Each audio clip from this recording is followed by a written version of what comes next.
Good morning, I'm Catherine from My Hillside Garden in Northeast Pennsylvania, Zone 6.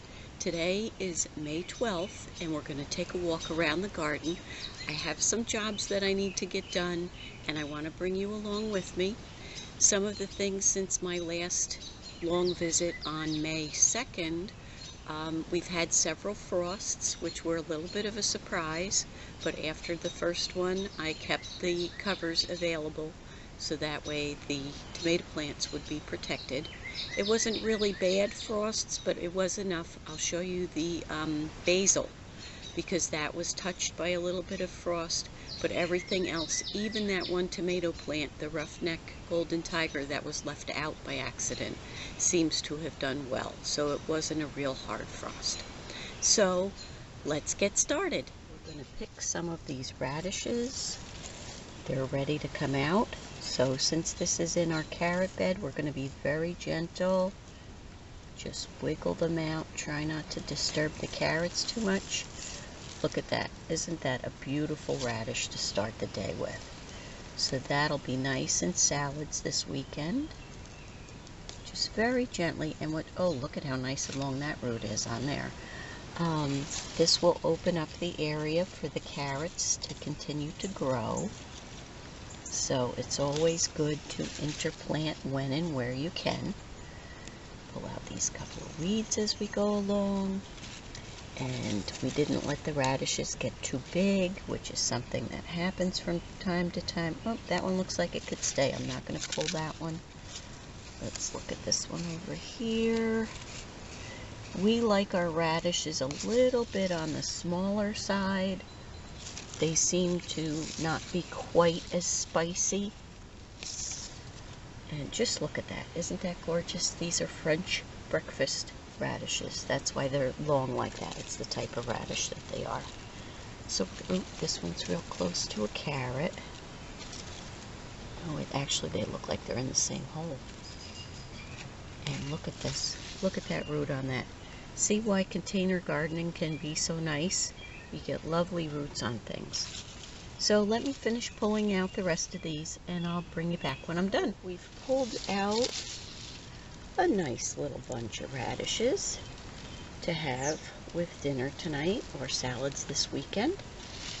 That's another vegetable that you can succession plant, so you'll keep them coming. So here's how the carrot bed looks right now since I've pulled most of those out.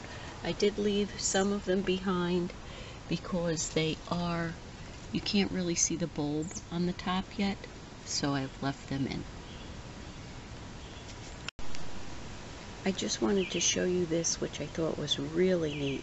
I had planted this tray with Vermont cranberry beans, Jackson Wonder lima bean, Vermont cranberry. I had extra space, that's why there's the row at the end. French shell beans, and Jacob's cattle. I've never grown any of these before. So I wanted to show you, look at how this one has already begun to push up the soil. I thought maybe something had gotten in there. Can't really see it in that one. Not so much in that one, but if you look in this one, right there, that's where the bean has broken out of its original shell and it's starting to sprout. And there's another one right up there. So I thought that was pretty neat. Always observe what your seeds and plants do so that you know what to expect when they sprout. And look, here's another one pushed up the dirt like that. And here's another one where the soil has cracked. So I just wanted to show you that. Now I have actually been keeping the beans I planted in this little greenhouse on the deck, and I've been covering them with this little fleece cloth, frost cloth, just to help have them be a little bit warmer. This is a planting of nasturtium where I had collected the seed. Nothing has come up yet. I planted those on April 30th. And then here's a whole tray of Lazy Wife Greasy pole beans. Nothing's come up here either. So I'm hoping. That was from April 30th, and I don't know how many days it takes to germination, but I would say we're getting close, just like with the beans in this rack that I just showed you.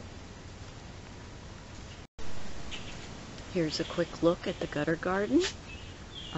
The spinach, most of it has gone to seed. I decided I'm going to save some of that seed, so that's why I've let them go. And I wanted to show you, all these will become seeds eventually. But if you notice, when you look at the plants in the gutter garden, see how these right here, those spinach, and these couple, if you could see them down on the bottom row, they're all the tallest, so that must be where the sun at this time of year hits that for the longest amount of time. So, and I'll show you the top one. That's the first batch that we planted. This is the second batch that we planted, and I just did that end row, the end third last week. Here's our herbs and how well they're doing. There's calendula. I need to get those planted out front. And look, here's our spinach. So the Teton spinach came up, had pretty good germination. Some have 2 in each space. I do have 2 that have nothing. I'm going to wait another couple days, and if nothing comes through, then I'll just pop in 2 extra seeds there so that we end up with a full container. Just look at the cabbage and kale. Doesn't this look gorgeous? And there's hardly any holes in them, because no cabbage worms can get in there from the cabbage moth, but there's probably a couple slugs here and there. There's that beautiful kale. That'll be coming soon. And we're going to pick this red lettuce. I think I'm going to pull the whole head on that, because it looks almost like perhaps it will bolt. But I'd say these covers have done fabulous for the cabbage and for the kale, and it's in large part because of the little ends.